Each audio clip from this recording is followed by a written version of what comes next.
Bonjour, c'est Géo. Alors, je voudrais parler d'un sujet qui est un peu plus ancien. La médecine pseudo-traditionnelle chinoise.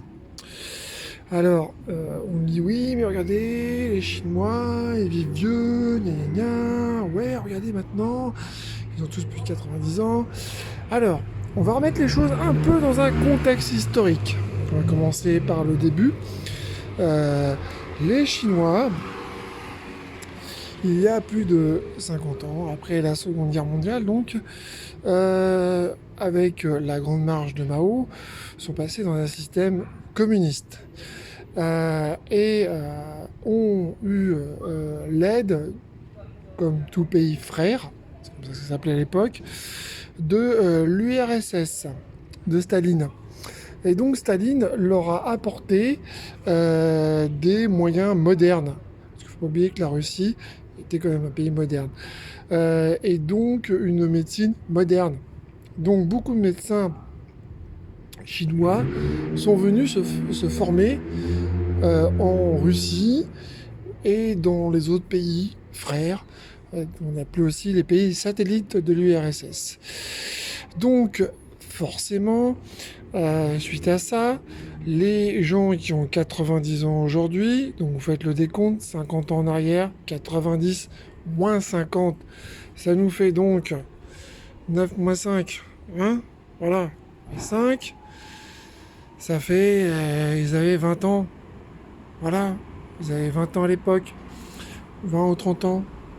Et donc forcément, ils ont profité de ce programme médical et des campagnes de vaccination, etc. Il faut savoir aussi que beaucoup de médecins chinois, parce que De Gaulle était neutre avec la Russie, donc beaucoup de médecins, des médecins chinois se sont venus se former en France aussi, et etc., en Afrique du Sud et dans d'autres pays satellites, pro-russes, etc., etc. Pas croire, hein. Donc forcément, l'espérance de vie, grâce à cette médecine moderne que l'URSS leur a apportée de façon massive, comme il leur a apporté d'achat de T-34, de chars russes et d'avions de chasse MiG, et d'armements russes, comme les Kalachnikov. Voilà. Donc forcément, ils leur ont apporté aussi la médecine en échange de... Parce que la Russie était maligne à l'époque.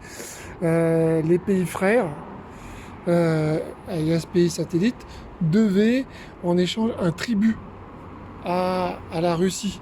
C'est-à-dire que la Russie leur apportait de la technologie moderne et en échange, eux, ils ne les payaient pas. Ils les payaient en nature. Donc ils payaient en blé. Et blé qui était revendu souvent à l'Occident. Donc ça, c'est un autre problème plus général et géopolitique. Donc voilà. Donc les gens qui prétendent que la médecine chinoise traditionnelle marche, non, ça ne marche pas. En fait, les Chinois ont profité depuis 50 ans de la médecine moderne qu'on connaît maintenant. Alors, médecine moderne qui, je rappelle, s'appuie sur la médecine antique, hein, donc Platon, Socrate, tous les grands médecins, Lavoisier, Claude Bernard, Avicenne, etc., etc., etc. Je ne peux pas tous les citer, mais parce que sinon on n'a pas fini, on y est encore ce soir, et la vidéo va être trop longue. Et donc voilà, il faudrait peut-être remettre les choses dans un contexte plus réaliste et arrêter sur les réseaux sociaux de prétendre qu'il y a une médecine traditionnelle chinoise qui, soi-disant millénaire, qui, soi-disant, va vous soigner. Non, non. Et elle est juste moderne, la médecine. Et elle s'appuie sur les mêmes réseaux scientifiques et sur les mêmes systèmes empiriques que la médecine dite occidentale.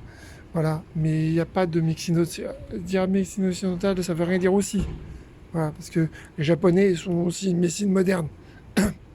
Et beaucoup de pays d'Asie aussi ont une médecine moderne. Donc dire ça, c'est rien dire. Donc voilà, c'était Géo, bisous, voilà, à plus tard pour un autre.